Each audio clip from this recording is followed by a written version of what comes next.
अब राजा जनक के प्रण सुन के देश विदेश का राजा लोग आए। रावण तो राजा रहे वो आ गई। रावण के जब सुनाई कि राजा जनक प्रण कैले बड़े आ शिव के धनुष आ शिव हमनी के गुरु होवन हमरा गुरु के धनुष पर राजा प्रण कर दल बड़े आ कौन दुनिया में राजा बाजे गुरु के धनुष को उठाई रावण चली आता बालासुर पहुंच जाता। संजोग अच्छा भाई चेलावा कि विश्वामित्र राम लक्ष्मण के लेके आइल बा हरण के कौन कर बाबू हरण के कौन करो ऐसा व्यवस्था करो जे प्रोग्राम में भी बजाओ। आखड़ा के मेला में तू बहुत बजौले बड़ा एक आदमी को प्रोग्राम में मेंटेन करो। अब सारा राजा लोग बैठल बा मिथिला के सखी लोग कहता ये सखी चलो देखल जाओ सीता के कर्म में का लिखल बा। राजा तो जे कहत रहे जे पूरी ओकरे से बियाह करो का जाने लड़की के कर्म में का लिखल हर गांव के औरत बतियावे। अरे हल चल भाई बेटा गोरिया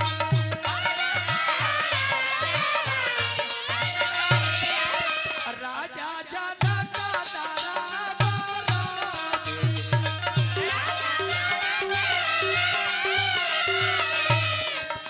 जे पीरा पूरी हन शिवा कथा दुहिया हो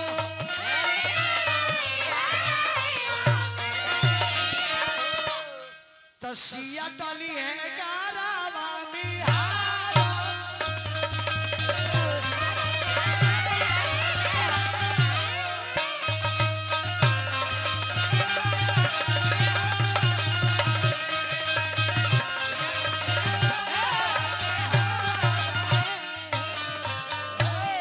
राजा बंदी शकल के बंदी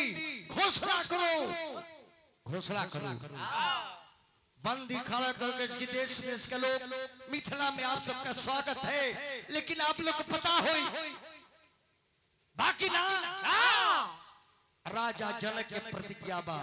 जी हई धनुष के तोड़ दी उग्र से सीता के बियाह को दिया। इतना बाजो रावण सुन की का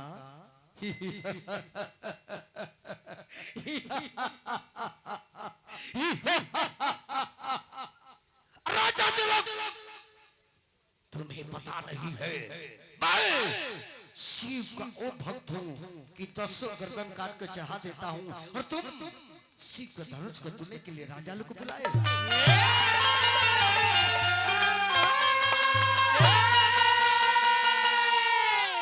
कहाँ है सीता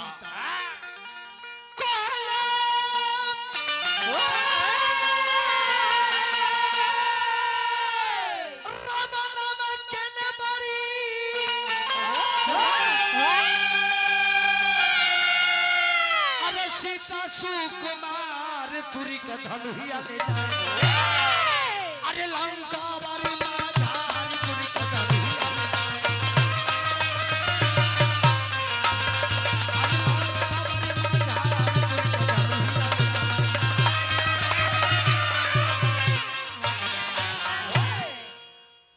रावण के जब खड़ा भइल देखल राजा लोग कतना लोग के पैंटे गील हो गए काहे पतल के भाई घरे चलो काहे चलो लुगा में काहे ए जी का कर बोलो आलू पर माटी चढ़ई बोलो का भाई देखो तरह लंका से कौन आइल बा कौन है बूथवे पर ना जादी त वोट के न देबो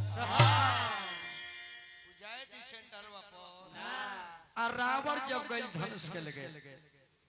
त रावण बाण छुआ नहीं चापा। ए विश्व में रावण कहीं न डराई और जान ली रहुआ जान के खुशी हुई कि दुनिया में सारण जिला ऐसा कोनो जिले नहीं थे। हे मिट्टी पर एक बेर जे चली आवला ना उ बुझी जे तीर्थ यात्रा में घूम रहल बा प्रयागराज में बा काहे कि रावण विश्व में केहू से डराइला लेकिन छपरहिया लोग से डरा छपरा के लोग से डरा काहे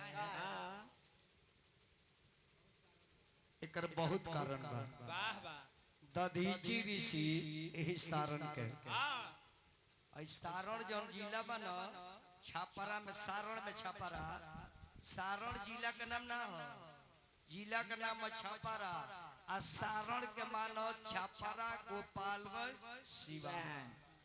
ई तीनों जिला हो वही सारण सारण एगो बन रहे बन जंगल आ वही वन के नाम पर हमने के तीनों जिला बसल आ वन में ददीची बाबा रहत रहे रावण बहुत पहले भेंट कइले रहे ददीची बाबा के जब शक्ति देखलो ओई दिने से हरका है रहे आ जब सुनलस कि उनके हड्डी के बनल बात ई त छपरहिया पार्टी हो ई त मुलो पर कर हड्डी कबड्डी खेले लागी बड़ डर ही न कछु रावण बाण छुआ नहीं चापा कस की ठीक है सीते मैं जा रहा हूँ लेकिन एक दिन अवश्य लंका लेकर के जाऊंगा जब रावण चल गई तो जितना ही ठीकरा भुअरा बाड़े सो मेरा नंबर है मेरा नंबर है मेरा नंबर है मेरा नंबर है मेरा नंबर है चुप चिरकुट पहला मेरा नंबर है सब चुप रहो से पहले हमार नंबर बा अपना हूँ राजे बने राजा नहीं राजाओ एक कुल राजा लोग के बाप बहुत खानदानी बड़े भाई जी एक फोटो चैनल ले ली बहुत खानदानी राजा आया कुछ बड़े इनकर मेहरारू अंग्रेज के लौड़ी हो रहुआ कैसे जाना तनी गूगल पर सर्च मारो नहीं के देखो अंग्रेज भक्त दे लेके आ जाता कि धनुष उठावे खाती चलले दौरा रे सहुर नहीं तजो लगल भरपुर रे सहुर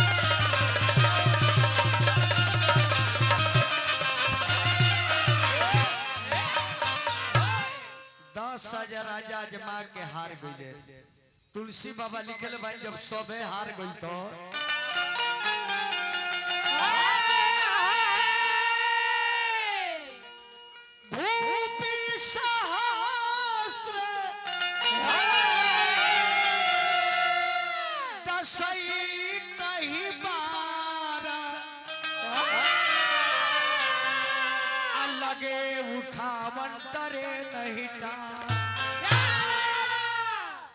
राजा जनक के देश के लोग आप लोग चले जाइए मैं समझ गया कि धरती वीरों से खाली है मेरी बेटी के शादी ब्रह्मा नहीं लिखे हैं इसलिए आप लोग चले जाइए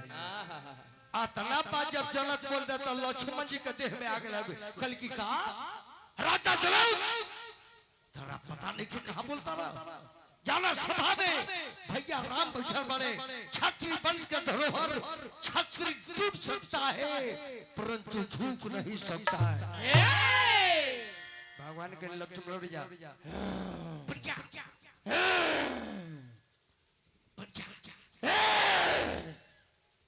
लक्ष्मण कल के भैया रोकी राजा जनक कहतर की दुनिया में वीर के होने के हम कतन हम भैया राम का अनुशासन पाऊं तो धनुषा सहित प्रमाण उठाओ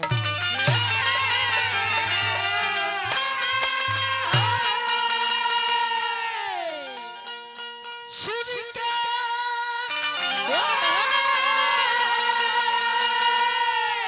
जनक के बोली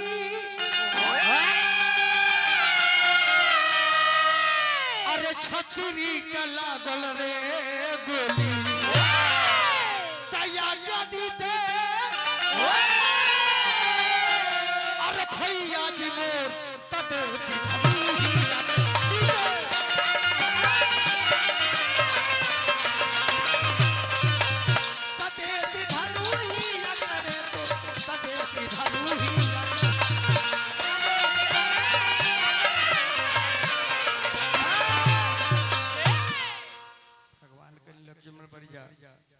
लक्ष्मण बढ़िया बढ़िया अरे बड़ सरदार के जवाब न दे बढ़िया हम बोलले बोल तो तू का बुबिया था अब लक्ष्मण जी हवा पहले बड़े का है कब धनुष तुलते का ना सीता से बियाह करते हैं ना काहे हवा पहले काहे काहे कि राजा जनक निराश हो गए जो अब ना टूटी तो लक्ष्मण जी अपन वोल्टेज देखौले जे राजावा तनी संतोष करू के भी तो हल्का बैटरी इतना पावर तो पावर हाउस में कितना पावर हो ताकि राजा सब्र करस की छोटका में इतना दम तो बड़का तो बैठले बा तब विश्वामित्र इशारा करने के हे राम ही राघवेंद्र ही अयोध्यापति नरेश के सुपुत्र ही मर्यादा पुरुषोत्तम ही नारायण ही क्षत्रिय वंश के धरोहर शिव के धनुष तोड़ के राजा के प्राण पूरा कर भगवान की जो आज्ञा गुरुदेव चार ओहो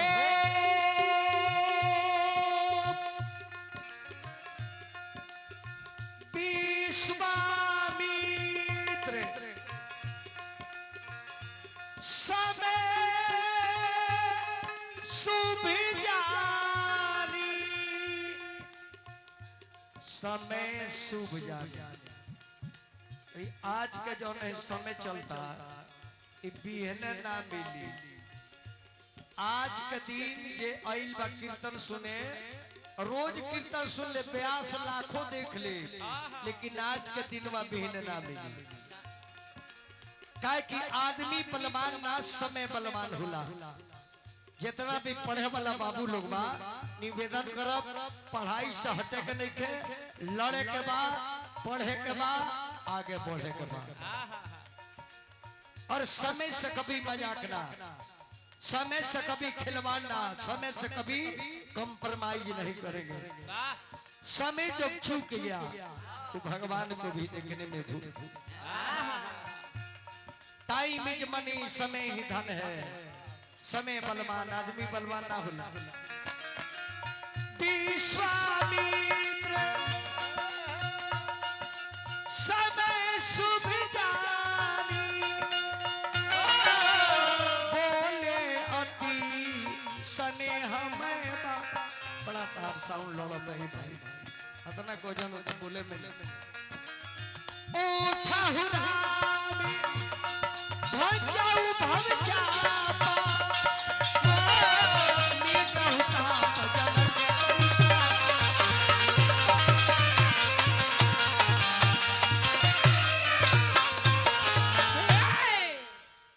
भगवान राम गणि धनुष के लगे धरती माता के परिक्रमा कहनी शिव के धनुष के नमन कहनी शिव जी से निवेदन करने के हे महादेव दया कहिया राम पर दया कहिया राम पर दुनिया के मालिक दुनिया का मालिक चाचा जेकरा मर्जी से को पत्ता हिलता आ ऊ भगवान के ऊपर पैर भी करता रहे आ हमने के साधारण आदमी हो के आ मंदिर में से घंटे खोल लेता सीता जी देखो तारी कि राम जी धनुष के लिए खड़ा बने तो राम जी निवेदन करता रहे शिव जी के और सीता जी निवेदन करता रहे सूर्य भगवान के देखी इस जगत के पिता उस जगत के माता आ दोनों आदमी अपन कर्तव्य करता रहे आ हमने के भगवान पर भरोसा नहीं क्यों गाले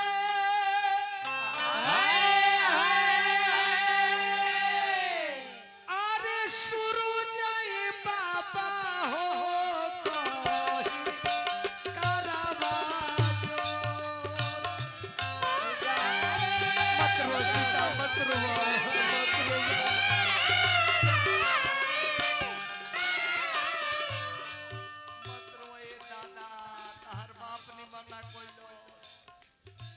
राबूरी उगला काए बाबा हो खेलाया जो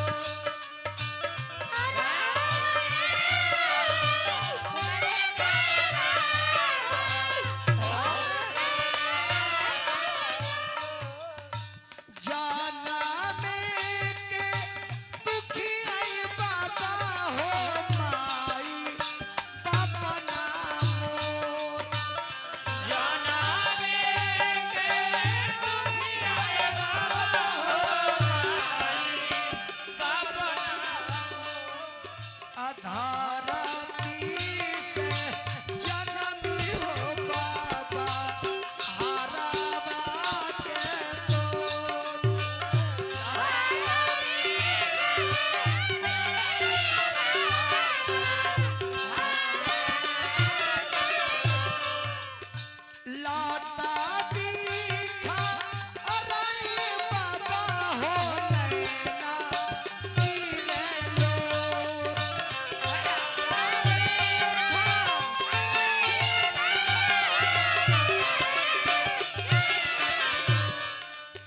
सीता के था नहीं आए बाबा कितना बावे कठोर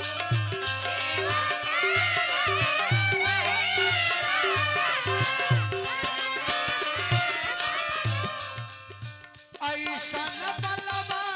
अरे पीते बाबा हो धनुहिया पीते तो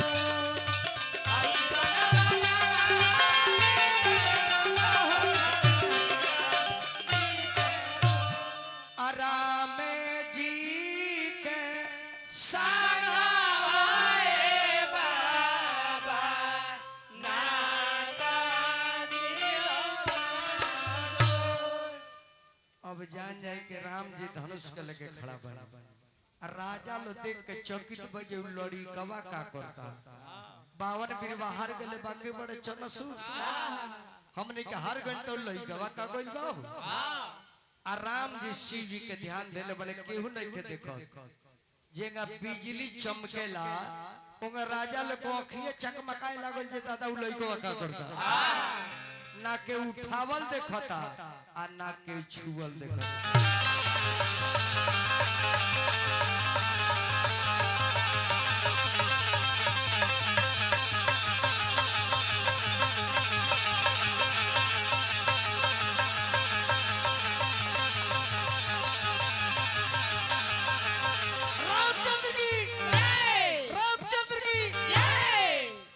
एगो सखी तौर के सीता के लगैली सीता अरे बोला सखी का देखलू हो सीता अरे बोला बोला सखी का देखलू हो अरे बोला सखी का देखलू हो अरे बोल सीता सीता उस साधु बाबा के संगे जन दुगो लड़का आइल बड़े नो ओही में के समर का बेटा हुआ तू दल सीता कल की साथ कल के हां 10,000 राजा देखनी है सीता लेकिन तहार पति सामने बड़े लेकिन पहिरावसिया आया पना पिया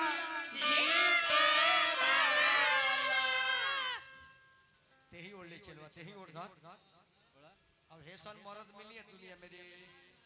आई बताओ तो गर्मी में सारा राजा ही के देह पर मां पहिराव साथिया अपना मेन के वॉल्यूम उठाओ मेन के वॉल्यूम उठाओ मेन के माला दा माला एगो रेगुआ ले ली एगो पहले धर ले का पहिरावसिया जी अपना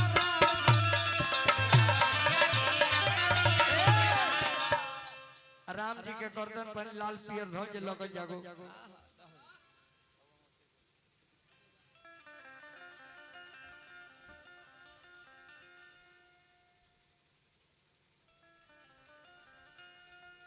अरे धान बानी ये पहुना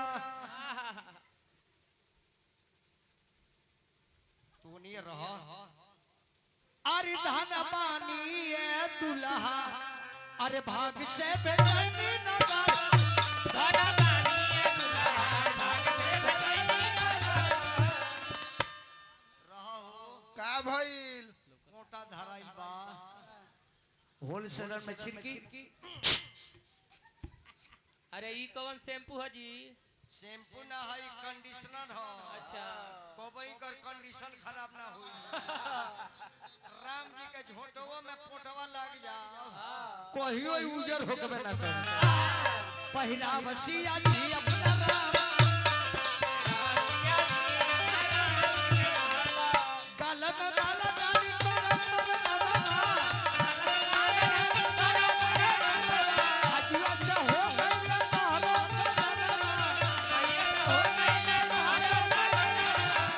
पहिरावसिया जी आय अपना पिया रउआ डाले बिहा के रउआ डाले बिहा के और लोग ताली से स्वागत करे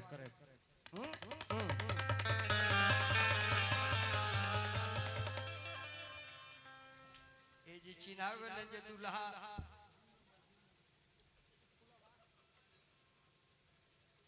पहले दुल्हे पहना देले एक मत इनका गरज बा दुल्हन का गरज नहीं कि इनका गरज बा बाबू साहब हेने हो जाए अब दोनों आदमी के पूजा करे नया पार्टियों की सेकंड हैंड हो ए बाबू आज वाला कि परसों वाला ओ दिन भेटा देलो तन हो घामा सुखावल बतावन हां दोनों आदमी के आरती उतारे केहू नहीं के जान के का बन के अरे वो चहल बनी किस रूप में भगवान मिलेंगे कोई नहीं जानता इतना है जानता जना तो समय आइल बा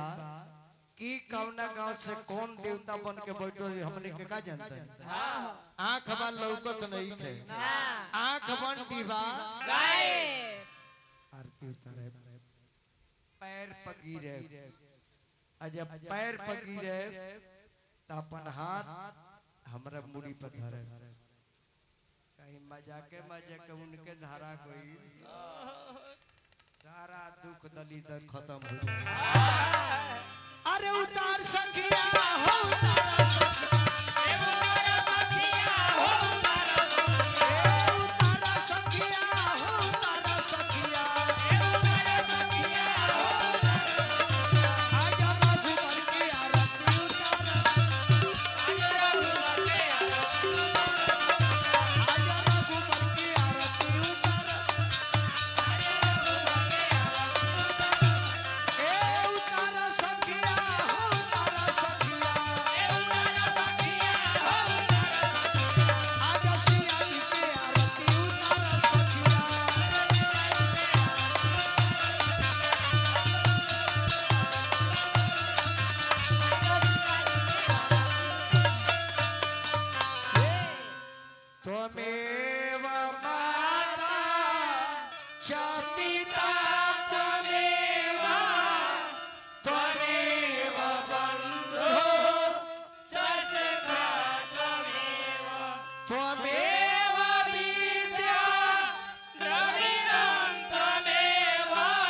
जय श्री राम जय श्री राम जय श्री राम बोलिए श्याम रामचंद्र की जय माता जनक नंदनी की जय सीता जी अंदर अब इन्हें राम जी धनुष तुले बने ई खबर गइल अयोध्यापति नरेश के लगे कि हे महाराज अराउर बेटा धनुष मिथिला में तुले बने अरे हुआ बारात लेके आई अब पतोह लेके जय अब राजा जब पाती पढ़त रह तब बताई बाप माई के जब बेटा के शादी होला तो कितना करीज दरिया हो जाला महतारी हमर बिया बेटा के बड़ा छाया जाओ तिलक आ जाओ तो माई के धरती पर गोड़ रहेला ना हमरा बाबू के बड़ा छाई बा तिलक आइल बा दुल्हनिया का तो परसों आ जाई कद बाहर रहले दिल्ली रहले अमाई के बुझाते नहीं जे गोड़ बा धरती पर के आसमान में पतो है जय निम्न निम्न एक काली माई तार के भारा भकतानी हम कराही चढ़ाए आ ऊ पतो एक गो आ जाता री स अम्मा जी हमरा के ले आओ कति का भोखले रहनी आ त कराही त ऊ कहती है जे तरौआ कति हाड़ी भोखले बन हाड़ी भोखले बन एक हाड़ी मारो गर्दनो हंसली खन पहन ले